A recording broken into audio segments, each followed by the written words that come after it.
ముందుగా మీరు అసెంబ్లీకి సైకిల్ మీద పంపించాలి కాబట్టి ఖచ్చితంగా మంచి మెజార్టీతో గెలిపించి మీరందరూ కూడా తెలుగుదేశం పార్టీని ఆదరించాలని మళ్ళీ సందర్భంగా తెలియజేస్తున్నాను.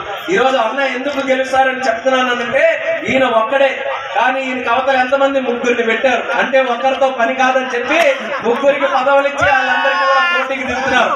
ముగ్గురికి కాదు, 100 మందికి కాదు, 1000 మందికి పదవులు ఇచ్చినా సరే ఇచ్చాపురంలో తెలుగుదేశం పార్టీని ఓడించే దమ్ము ఏ ఒక్కరికి కూడా లేదని తెలియజేస్తున్నారు.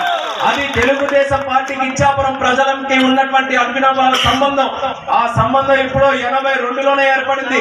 ఎన్టీఆర్ గారితో మొదలై చంద్రబాబు నాయుడు గారితో కొనసాగించి ఈ రోజు నేటికి నారా లోకేష్ గారిని కూడా ఈ రోజు ముందుకు నడిపించడానికి ఇచ్చాపురం ఎల్లప్పుడూ కూడా మేము సిద్ధంగా ఉంటామన్నటువంటి నియోజకవర్గంలో తెలుగుదేశం పార్టీ ఖచ్చితంగా గెలుస్తుందని కూడా తెలియజేస్తున్నాను. ఇక తెలుగుదేశం పార్టీ గెలిచిన తర్వాత చంద్రబాబు నాయుడు గారు మరిన్ని హామీలు మీ అందరికీ కూడా ఇస్తున్నారు.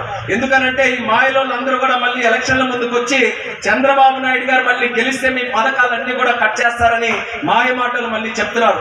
అందుకని మీరందరూ కూడా గుర్తుపెట్టుకోవాలి, చంద్రబాబు నాయుడు గారు అంటే సంక్షేమం, చంద్రబాబు నాయుడు గారు అంటే అభివృద్ధి.